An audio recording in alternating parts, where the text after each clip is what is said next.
Wimbledon 2026 gave us a final crown for Linda Noskova, but for many fans, lalo na sa Pilipinas, the real story wasn't the champion on center court. It was Alexandra Eala, the 20-year-old Filipino phenom whose run, capped by a third-round victory over defending champion Iga Swiatek, felt less like a tournament upset and more like a career-defining moment. Eala's grass court journey had been building in fits and starts. Before facing Swiatek, she'd already dispatched heavy hitters, the kind of scalps that turn heads and alter draws.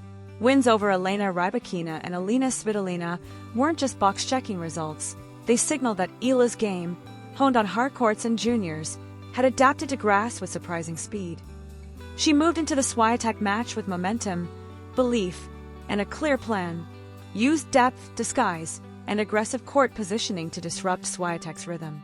Labeling the contest a mere third-round match undersells it. On paper, a defending champion versus a rising underdog is classic Wimbledon theater, but the reality was more electric. The match carried the kind of tension and narrative arc promoters dream about: a seasoned champion with a dominant resume, and a young contender whose recent form suggested she might be ready to rewrite expectations. Their head-to-head was 1-1 going in, an even ledger that added a layer of unpredictability. From the first serve, the tone was punchy and compact. Eala mixed heavy, angled ground strokes with timely net forays, refusing to be pinned to the baseline. Her returns were aggressive. She neutralized Swiatek's looping forehands and turned defense into offense. Swiatek, for her part, showed flashes of the poise that made her champion, but Eala's intensity and precision kept forcing errors at pivotal moments. When the match swung, it didn't do so gradually. It hit like a flurry of combinations in a boxing ring. That boxing metaphor isn't flattery for drama's sake. Comparing Iga Swiatek to a prize fight captures the bout's commercial and narrative potency. Momentum shifts, shock elements, and a palpable winner takes the night feel. In the boxing world, a trilogy is gold. Fans and promoters circle back for rematches because the narrative is irresistible. After Eala's win, whispers of a Part 3 weren't frivolous. The sporting world loves a clear rivalry, and Eala versus Swiatek has the ingredients: competitiveness, contrasting styles, and a storyline of the established star versus the ascendant challenger. Commercially, that's valuable. Networks, sponsors, and promoters smell replayability and ratings. A rematch would be an easy sell. The Philippines tuning in for Eala, Poland and global audiences for Swiatek, and casual viewers drawn to the drama that already unfolded at Wimbledon.